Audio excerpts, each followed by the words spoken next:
오늘 우리에게 주신 하나님의 말씀이 있습니다. 잠언 24장 23절부터 34절까지의 말씀입니다. 잠언 24장 23절부터 34절까지의 말씀입니다. 우리 찾으신 줄 알고 합독하며 나가도록 하겠습니다. 시작. 이것도 지혜로운 자들의 말씀이라. 재판할 때에 낯을 보아주는 것이 옳지 못하니라. 악인에게 내가 옳다 하는 자는 백성에게 저주를 받을 것이요 국민에게 미움을 받으려니와 오직 그를 견책하는 자는 기쁨을 얻을 것이요 또 좋은 복을 받으리라. 적당한 말로 대답함은 입맞춤과 같으니라. 내 일을 밖에서 다스리며 너를 위하여 밭에서 준비하고 그 후에 내 집을 세울지니라. 너는 까닭없이 내 이웃을 쳐서 증인이 되지 말며 내 입술로 속이지 말지니라. 너는 그가 내게 행한 같이 나도 그에게 행하여 그가 행한 대로 그 사람에게 갚겠다 말하지 말지니라. 내가 게으른 자의 밭과 지혜 없는 자의 포도원을 지나며 본즉 가시덤불이 그 전부에 퍼졌으며 그 지면이 거친 풀로 덮였고 무너져 있기로 내가 보고 생각이 깊었고 내가 보고 훈계를 받았노라. 내가 좀 더 자자 좀 더 졸자 손을 모으고 좀 더 누워있자 하니 내 빈공이 강도같이 오며 내 곰핍이 군자같이 이르리라. 아멘. 어제 그 본문을 끝으로 22장 17절부터 시작되었던 지혜자들의 첫 번째 지혜자들의 말이 끝을 맺고 있습니다. 그리고 오늘 본문을 보니까 다시 이렇게 말씀을 하고 있죠. 이것도 지혜로운 자의 말씀이다 라고 시작을 하면서 단락이 다시금 시작되는 것을 알 수가 있어요. 이렇게 두 번째 지혜자들의 말씀은 24장 23절 오늘 말씀에서 시작을 해서 24장 34절로 끝을 맺어요. 왜냐하면은 내일 본문 25장 1절 말씀을 보니까 다시금 이것도 솔로몬의 잠언이요 라고 하면서 새로운 단락을 시작하는 것을 알려주고 있습니다. 아무튼 두 번째 지혜자의 말씀은 매우 짧습니다. 오늘 지혜자의 말씀은 총 4가지의 이야기를 가지고 주제를 가지고 지혜가 어떤 것인지 어떤 것이 지혜자의 모습인지를 저희에게 가르쳐주고 있습니다. 그리고 오늘 매일 성경은 그것을 그 단락을 잘 구분시켜 놓았고 따라서 매일 성경을 잘 따라간다면 용이하게 내용 파악을 할 수 있으리라 생각이 되어집니다. 첫 번째 주제는 23절부터 26절에 있는 말씀입니다. 이 주제는 무엇이냐면은 재판의 공정성에 대해서 말씀을 하고 있습니다. 삶을 살다 보면은 판결이 나지 않는 일들이 종종 발생을 하죠. 그러면 누군가에게 옳고 그름에 대해서 판결을 받아야 하는 일들이 발생을 해요. 그 일을 누가 해주는 것이냐면 재판장들이 그 일들을 해주고 있죠. 따라서 재판장은 정확한 근거를 가지고 시시비비를 잘 가려야 합니다. 따라서 재판장에게 있어 가장 중요한 덕목, 가장 기본적인 덕목은 어떤 덕목이냐면 공정성일 것입니다. 그런데 23절에 보면 이 재판장은 그렇지 않은 것 같습니다. 재판할 때 낯을 보여주는 것이 옳지 못하다라고 말씀을 하고 있는데, 낯을 본다라는 것은 특정한 사람을 봐주는 행위를 의미를 합니다. 특정한 사람을 봐주면 그 결과가, 재판의 결과가 어떻게 진행되어집니까? 불법적으로, 편파적으로 그 일들이 진행되어질 수밖에 없죠.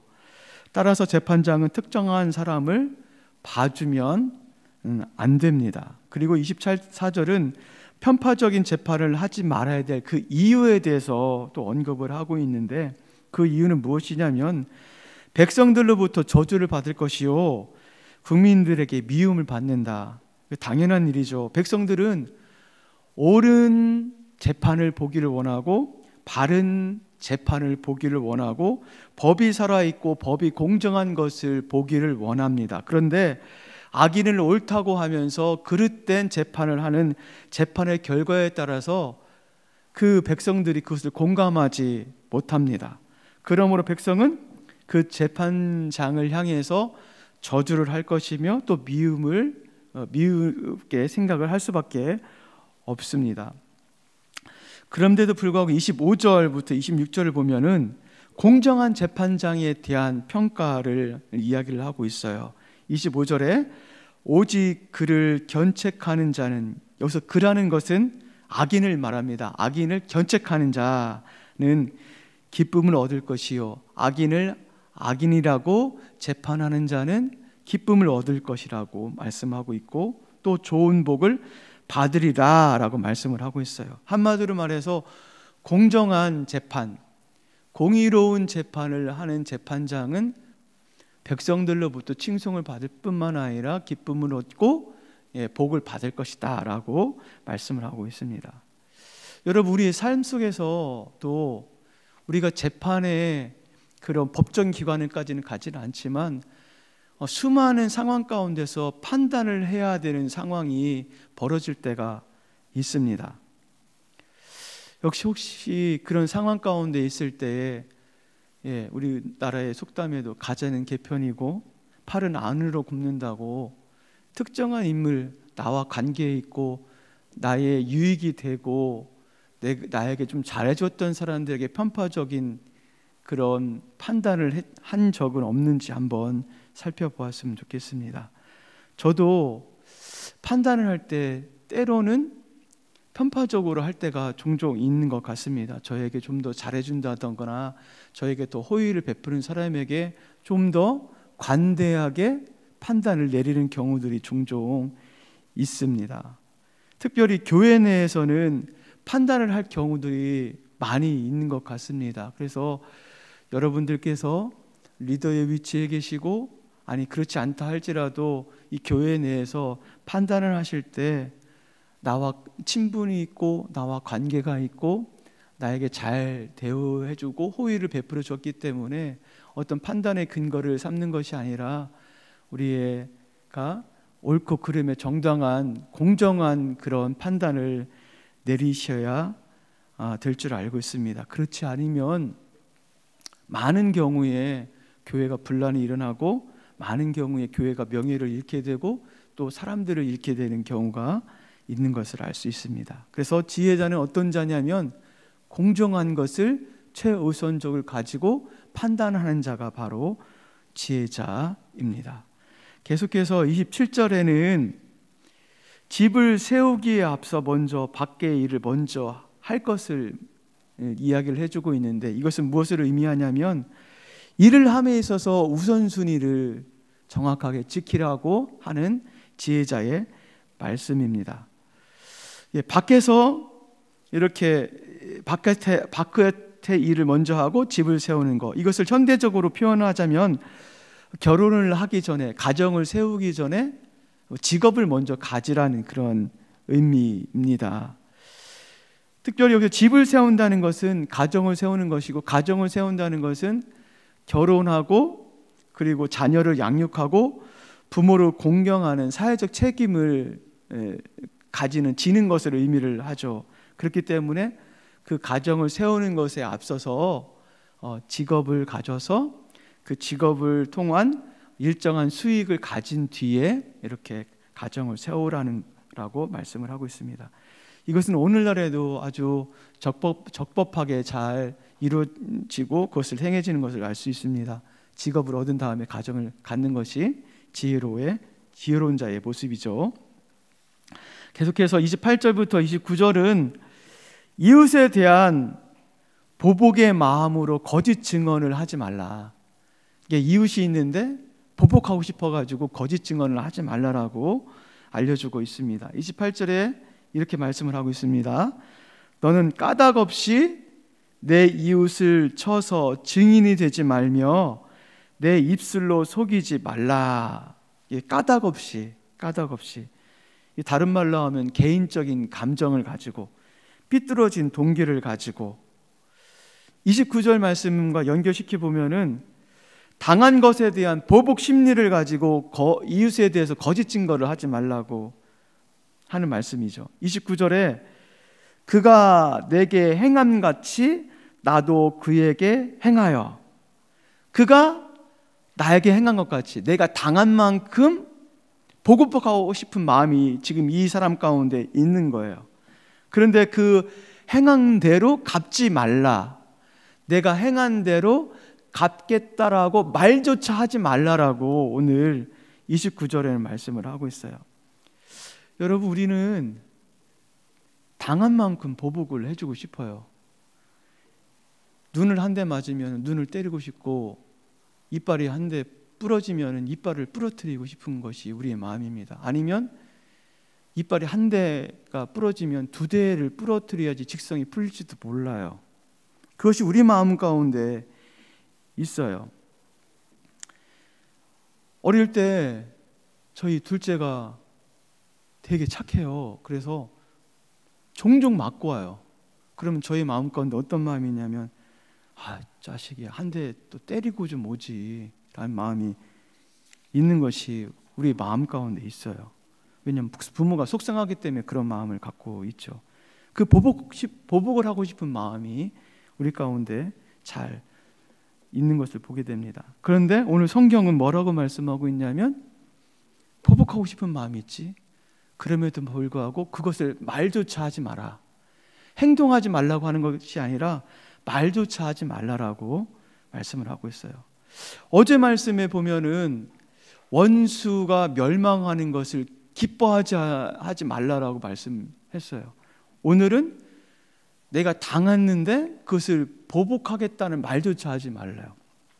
이 말씀을 보면서 참 지혜자로의 삶을 사는 것이 쉽지 않구나, 하나님의 말씀대로 사는 것이 쉽지 않구나라는 생각을 가져봅니다. 참 어려워요. 그러면 우리는 어떻게 해야 될까? 말조차 하지 말고 행동하지도 말라고 하는데 어떻게 해야 될까요?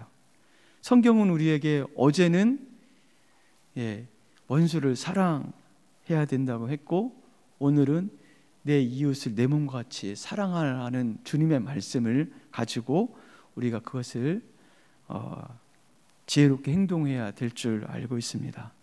우리의 이웃, 사랑을 대상이죠. 그렇기 때문에 그것을 가지고 사랑해 주는 우리가 되었으면 좋겠습니다. 그리고 마지막으로 30절부터 34절에는 게으름에 관해서 말씀을 하고 있어요. 게으름. 어떤 사람이요, 이 게으른 자의 밭, 또 다른 말로 하면은 지혜 없는 자의 포도원을 지나가다가 그 밭을 보고 포도원을 보게 됩니다. 그리고 그 사람이 생각을 해요. 어떻게 생각을 하냐면, 그 밭이 가시덤불이 퍼져 있고 거친 풀이 덮여져 있고 돌담이 무너져 있는 것을 보게 돼요. 여러분, 그 밭이 잡초로 우거져 있고 돌담이 무너졌다는 것은 하루 이틀 사이에 벌어진 일이 아니에요. 이것은 오랫동안 방치한 것을 의미하고, 특별히 돌담이 무너졌다는 것은 완전한 방치를 의미를 합니다. 저는 촌에서 살았기 때문에 그 농부들이 제일 싫어하는 게 있어요. 어떤 거냐면요, 어떤 밭이나 논을 휴경하는 겁니다. 왜냐하면 그 동네에 그 밭의 주인을 알아요. 그렇기 때문에 지나가면서 혀를 찹니다. 아우, 저 사람은 저 밭을 놀리면 안 되는데, 저 논을 놀리면 안 되는데. 그런데요, 1년도 안 되게 그 밭이 경작했던 밭인데 1년도 안 돼서 풀이 엄청나게 자라요. 그러면 동네 사람들이 지나가면서 한마디씩 다 하고 지나가요. 저 사람에 대해서 나쁘게 평가를 하는 것을 저는 종종 들었습니다. 지금 그것을 지금 연상케 하고 있습니다. 그러면서 그 지혜자가 그 밭을 보면서 지혜를 얻었다라고 오늘 말씀을 하고 있어요. 그 게으른 자의 밭을 보면서 지혜를 얻어요. 잠언 1장 20절부터 21절에 보면은 지혜가 광장에서 부르고 길거리에서 부르고 시끄러운 골목에서 부르고 성문 어귀에서 부르고 성중에서 호소를 한다라고 말씀을 하고 있습니다. 지혜는 책을 통해서만 얻어지는 것이 아니라 우리의 삶 곳곳에서 지혜를 얻을 수 있다는 겁니다. 따라서 지혜자는 어떤 자냐면 우리의 삶 곳곳에서 그 상황을 바라보면서 지혜를 얻는 자입니다. 지금 오늘 말씀에 있는 그 지혜자가 바로 그런 사람입니다. 삶에서 생활 가운데 생활 방식을 보면서 지금 지혜를 얻고 있어요. 그 지혜자가 판단하는 것은 무엇이냐면 33절입니다. 무엇과 연결시키냐면 게으름과 지금 잠과 연결시키고 있어요. 그 방치된 밭을 보면서 그 게으른 자가 잠 때문에, 그리고 잠이라는 것을 다른 것으로 의미를 한다면 그 게으름의 삶의 방식과 태도 때문에 저렇게 되어 있구나라는 것을 지금 이야기를 해주고 있어요. 지금 뭐라고 지혜자가 이야기를 하고 있습니까? 좀 더 자자, 좀 더 쉬자, 좀 더 손을 모으고 누워 있자. 계속해서 좀 더 끊임없이 핑계대면서 그 일을 미루고 있는 게으른 자의 삶의 태도를 지적을 하고 있습니다. 그러면 어떤 일이 발생하는가? 34절에 게으른 자 가운데 극심한 빈곤이 찾아온대요. 여기서 빈곤은요, 회복될 수 없는 빈곤을 의미를 해요. 왜냐하면 군사처럼 찾아오고 강도처럼 찾아오기 때문에 그렇습니다. 따라서 지혜자는 게으른 자의 결말을 알고 있는 자입니다. 게으른 자의 결말은 가난이 찾아와요. 이것을 반대적으로 생각을 한다면 부지런한 자는 가난을 보지 않는다라고 우리가 판단을 할 수가 있어요. 우리가 지혜를 찾는 것도 동일한 것 같아요. 부지런한 사람이 지혜를 찾는 것 같습니다. 게으른 자는 지혜를 찾는 것에 지혜를 찾지 못하는 것을 보게 돼요. 그래서 우리가 지혜를 찾을 때에도 부지런한 그런 성품이 필요한 것 같습니다. 오늘 본문의 말씀을 통해서 참 누가 지혜자인가, 어떤 사람이 지혜자인가, 네 부류의 사람들을 이야기를 하고 있어요. 첫 번째는 지혜자는 공정한 판단을 하는 자다. 그러므로 공정한 판단을 가지고 시시비비를 가지는 자다. 그래서 그런 성품을 가짐으로 판단하는 자가 지혜자다라고 말씀을 하고 있고요. 두 번째는 지혜자는 일의 우선순위를 정확히 알고 그것에 그 일대로 행하는 자. 세 번째는 지혜자는 보복하겠다는 말조차 하지 않는 자, 그것을 주님께 맡김으로 말미암아 이웃을 오히려 사랑하는 자가 바로 지혜자다라고 말씀하고 있고, 마지막으로 지혜자는 게으르지 않고 부지런한 자, 부지런히 지혜를 찾고 부지런히 그 일들을 행하는 자가 바로 지혜자다라고 말씀을 하고 있습니다. 따라서 우리 모두 오늘 말씀처럼 부지런히 지혜를 찾는 우리 남산의 모든 지체 여러분 되길 주님의 이름으로 축원을 드립니다. 우리 잠시 기도하는 시간을 갖도록 하겠습니다. 우리가 삶에서 수많은 판단의 문제를 안고 있습니다. 특별히 교회 내에서도 그런 일들이 발생을 합니다. 그럴 때 가장 필요한 덕목은 공정함이죠. 공평함이죠. 어느 좌우로 치우치는 것이 아니라 나의 유익 때문에, 나에게 호의를 베풀었기 때문에, 나와 친분 관계에 있기 때문에 공정성을 그르친다면은 그것을 당하는 입장에서는 되게 불공정할 것입니다. 불평이 있을 것입니다. 혹시 순장으로 섬기시는 분이 계십니까? 교구장으로 섬기시는 분이 계십니까? 우리 교회 내에서 어떤 공동체에, 어떤 부서에 리더로 서고 있으신 분이 계십니까? 그렇다면 더 공정하게 판단하시고 공정하게 생각을 하셔야 됩니다. 그것이 바로 지혜자의 모습입니다. 하나님, 우리에게 그런 좌로나 우로나 치우치지 않는 공정함을 판단할 수 있는 지혜를 주시고 그것을 추구하며 나가는 우리가 될 수 있도록, 그러므로 말미암아 그 공정성을 가지고 교회를 바르게 세워나가고 온전하게 그리고 건강하게 세워져 나갈 수 있도록 인도해 달라고 우리 자신을 놓고 잠시 한번 기도하며 나가는 시간을 갖도록 하겠습니다. 성령 하나님, 우리 가운데 많은 판단의 일들이 발생을 합니다. 여러 가지 그 일들 속에서 우리에게 필요한